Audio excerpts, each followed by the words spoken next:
Hello, I am Shubhakar Nayak, lecturer in Polymer Technology, Karnataka Government Polytechnic, Mangalore. On behalf of Department of Collegiate and Technical Education, I am going to present a PPT on polymerization techniques. This is related to Unit 2. It is my third session. The program is Polymer Technology, course Polymer Science for third semester. Course outcome is at the end of the session, student will be able to understand basic concepts of suspension polymerization and emulsion polymerization. Now, let us have a quick recap of our previous session. We had come across about different polymerization techniques like bulk polymerization and solution polymerization. These are the two different polymerization methods we had learned in our previous session. Now in today's session, we are going to discuss about the various topics like suspension polymerization, a third type of polymerization method, and a fourth type is emulsion polymerization method. So out of four types, two types of polymerization methods we had come across in the last session, and today we are going to learn two more types of polymerization methods. And at the end of this today's session, let us discuss about some questions which are multiple choice types, and the appropriate answers for these questions will also be discussed at the end of this session. Now, see, the suspension polymerization is also called as a pearl polymerization. Why we call it is a pearl polymerization? Because pearls, artificial pearls are produced by this method. In this method, only water insoluble monomers should be chosen and they should be polymerized by this technique. The monomer is suspended in water. How it is being suspended? Monomer should be suspended in the form of fine droplets which are stabilized.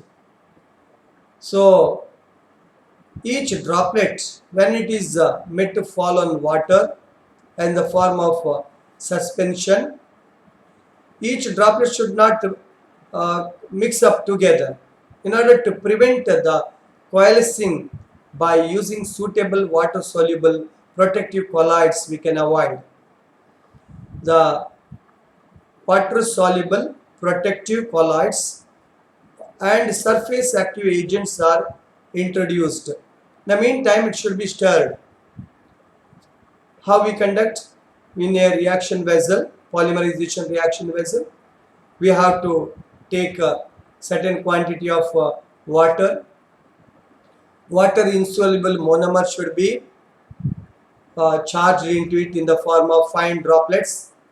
Droplets size should be controlled, and in the water we are supposed to add the coalescing agent and water soluble protective colloids and surface active agents. And in the meantime, you have to keep on stirring. The size of monomer droplets formed depends upon the monomer to water ratio, the type of concentration of the stabilizing agents, and also on the type of speed of agitation. So we have to take a lot of care in order to control the size of the beads or the pearls. See here in this picture, you can see agitation is done.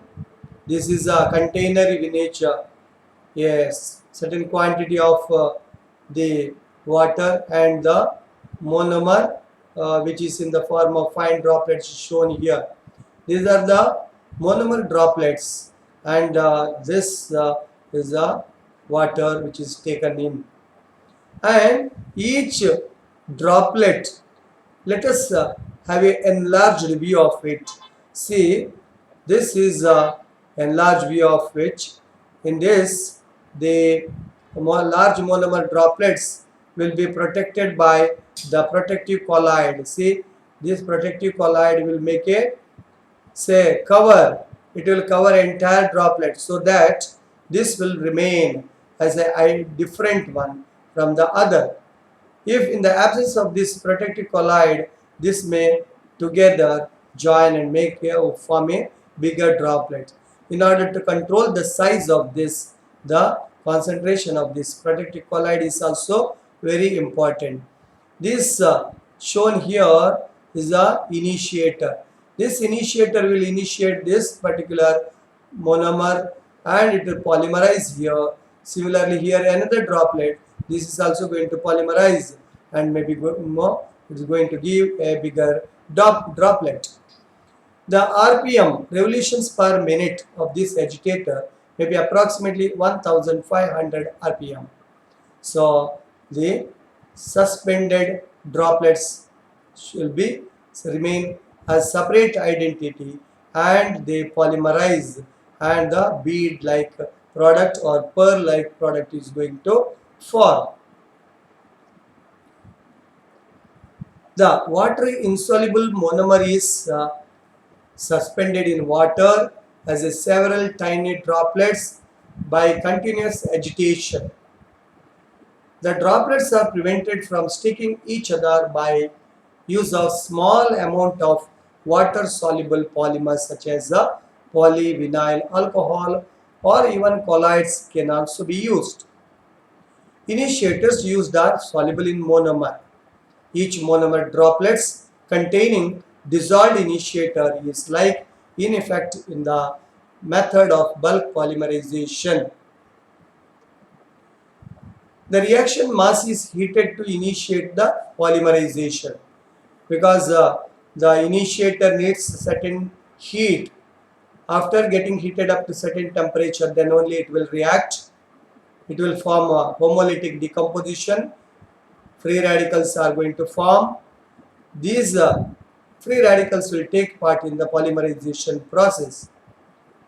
The product formed being the water insoluble, it will be going to separate. It will not dissolve in water because water insoluble monomer we have taken.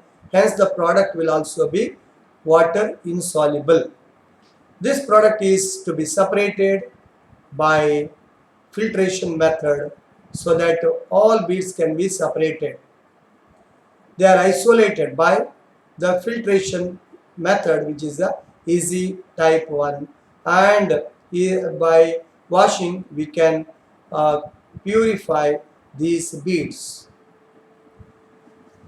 Now, what are the advantages of this suspension polymerization? Here, as in the case of bulk polymerization, in this technique there will not be any heat buildup. Viscosity buildup will not be there, and polymer is a viscosity buildup will not be there in the polymer. Hence, the control is quite easy, and even if a change in viscosity is there, that will be very negligible. Efficient thermal control is very essential. Heat control, I mean to say, when the heat going to rise, we have to control it so that we can bring down the heat of this reaction. And since it is an exothermic reaction which is going to take place in individual polymer droplet, monomer droplet, hence the heat control is supposed to be done correctly and efficient. The product isolation is easy because water insoluble product is going to form, so it is easy to separate it by our filtration method, and even washing is easy, and we can isolate and we can purify, we can dry the product, and we can make use for further use. The product what we get is of higher purity, and the process is more economical since water is used in place of costly solvents. We do not use any solvent here as we use in solution polymerization. Hence, this process is quite economical. The isolated product needs further purification, that is by washing process we can purify it and we can use. And what are the disadvantages of this method? The method is applicable only for polymerization of water insoluble monomers. It is difficult to control the particle size. This is unless you control the particle size, the product will not come for use. The correct size of the particle should be maintained. So that is quite difficulty to maintain, but we have to manage it with the by taking lot of care. What are the applications? We can produce the product of the pulse of acrylic or PMMA and polystyrene. So these pearls have a lot of demand in the market. Spherical beads we can produce in different size, different shape by this suspension polymerization method. Now another type of polymerization method, that is called as emulsion polymerization. This is an important method of production. A number of commercial plastics and elastomers are produced by emulsion polymerization. Here, in this type, we make use of different types of ingredients, including the monomer. Monomer, again, it should be water insoluble, and initiator compound, which is a water soluble one. Surface active agent or soap and detergents, even we can make use. These are industrial soap and detergents.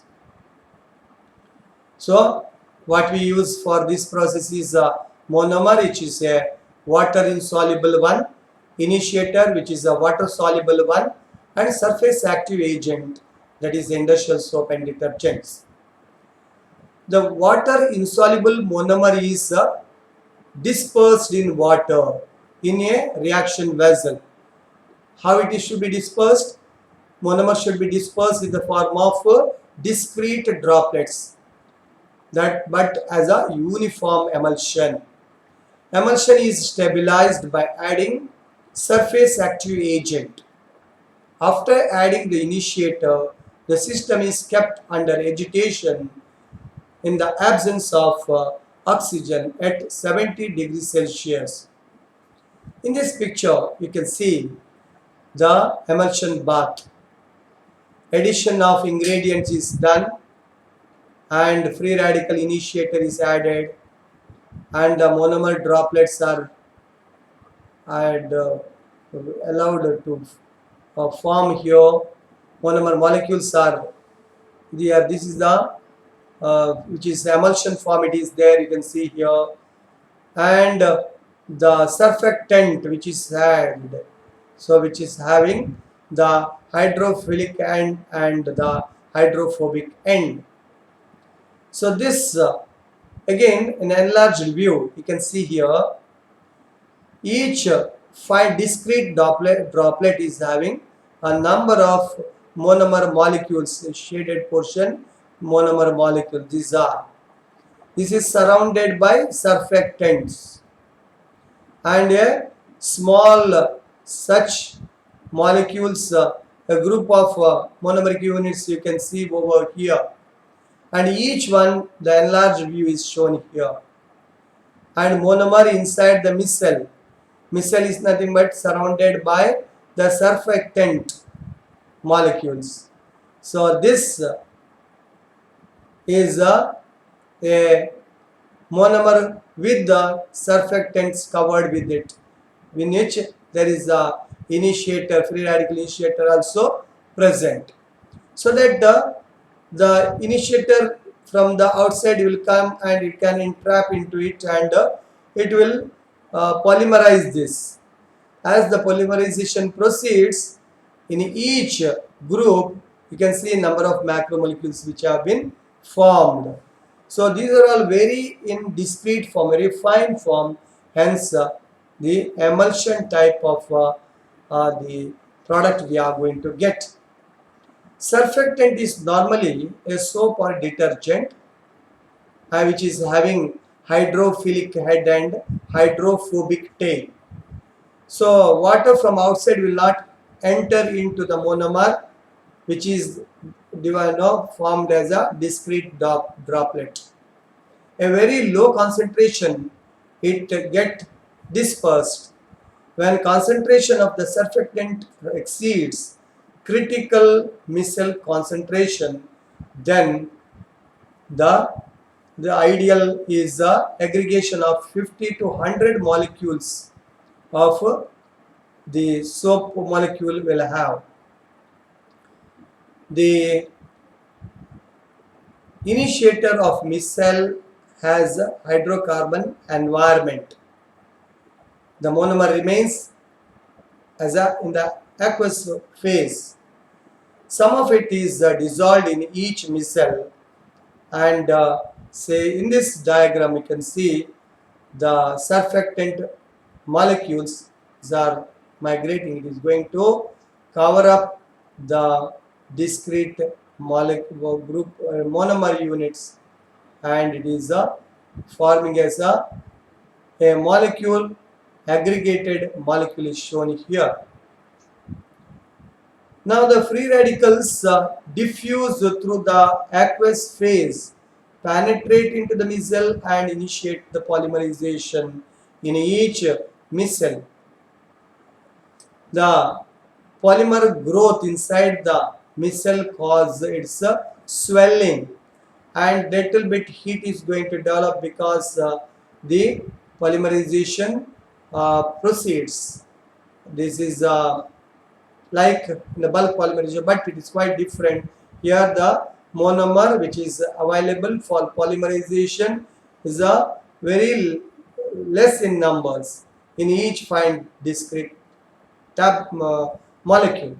Monomer consumed inside the micelle are replenished by continuous diffusion of fresh monomers from aqueous phase.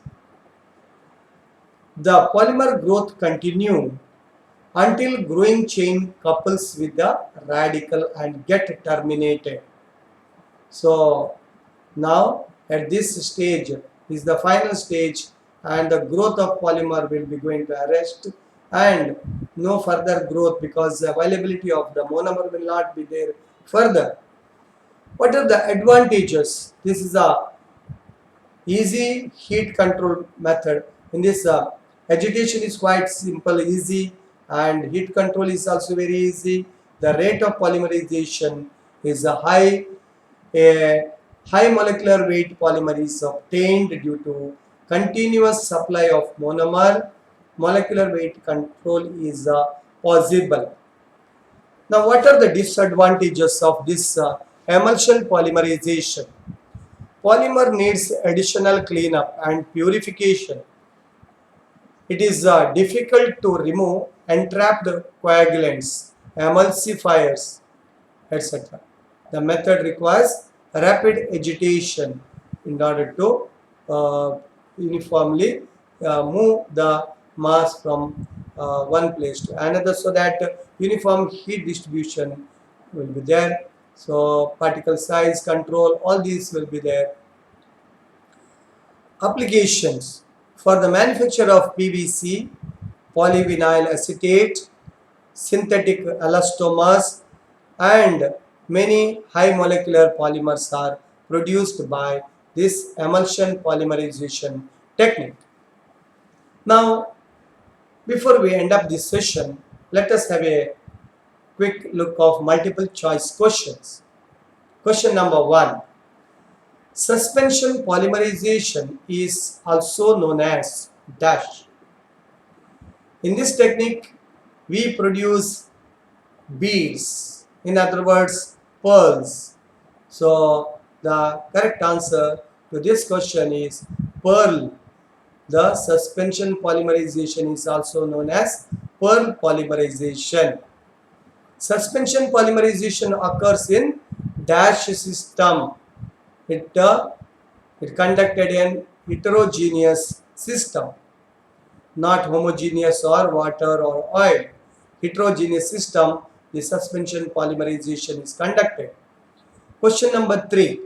In suspension polymerization, isolation of product is easy, difficult, attention is required, none of these. Of course, the process is comparatively easy, attention of course is required, but the correct appropriate answer is easy to this question number 3. Question number 4. The isolated product of suspension polymerization needs further dash. The product which is going to be a best quality, of course by filtration we are going to separate, we have to purify it, we have to dry it, but purification is essential. So answer is a purification to this question number 4. In pearl polymerization, the control of particle size is easy. Pearl polymerization comparatively it is easy. So answer is easy only. The product of suspension polymerization needs further purification. Say yes or no, true or false. So the further purification is required. So answer is true. Now question number 7. In emulsion polymerization, the monomer is dispersed in water as uniform emulsion. Water insoluble monomer, water soluble monomer, oil soluble, oil insoluble. So correct answer is water insoluble monomer. Question number 8. The emulsion is stabilized by adding dash agent. Emulsion is stabilized by surface active agent, curing agent, chemical agent, none of this. The correct answer is surface active agent.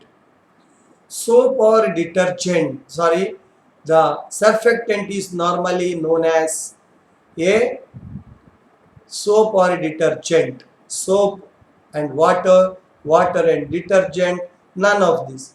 The correct answer is soap or detergent. The surfactant is normally a soap or detergent. Question number 10. The soap molecule form micelle aggregation of dash molecules. How many numbers will be there in micelle? So 50, 100, 50 to 100, more than 100. Approximately 50 to 100 molecules will be there. So hence the correct answer for question number 10 is 50 to 100. Thank you.